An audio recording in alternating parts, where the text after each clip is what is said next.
We're back with Padraig Happy Gilmore Harrington. That's impressive. Why do you do that?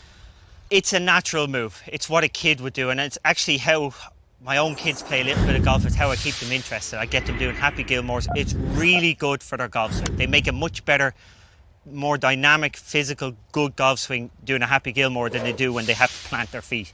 Moving is very natural for people, so when you move, it's quite easy. You stop thinking about your arms, you plant and you hit it.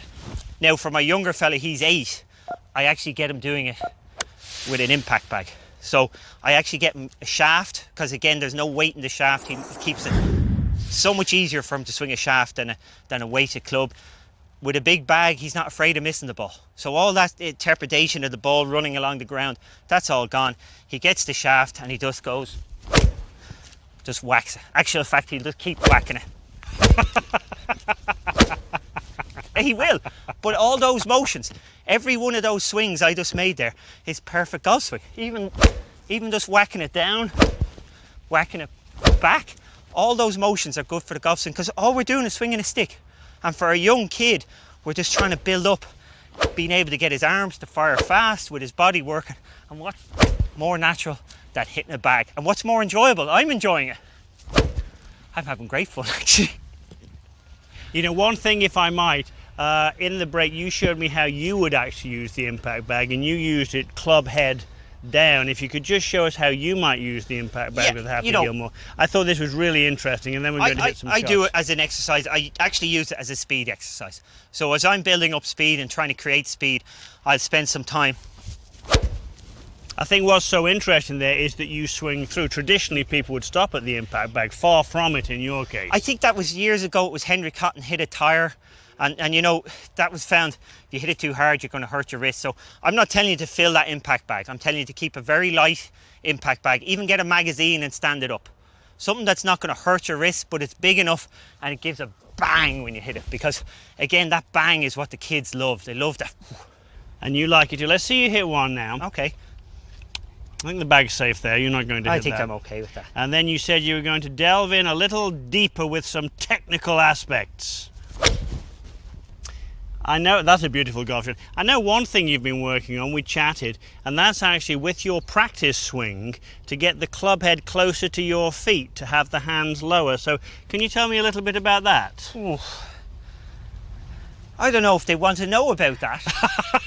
I think for most amateurs, we've got to keep it simple. So for me, if I'm looking at most amateurs, again, I'm thinking to myself, look, once we have the right grip, and I don't mind a strong left-hand grip with the right hand on, we've got to concentrate on making that club hinge in the backswing.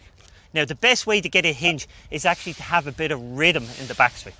So look, that club is going, it's hard to get it to hinge if you take it back statically. Let it go back. Now, what you will see with pros on the golf course, whenever they take a practice swing, you watch the pros the next time, they only ever swing about that far. That's when you're in a cold position in terms of this, you're not actually physically going to hit the golf ball. That's as far as you can get. Whereas you see a lot of amateurs, when they make their practice swing, they're trying to get the club up there.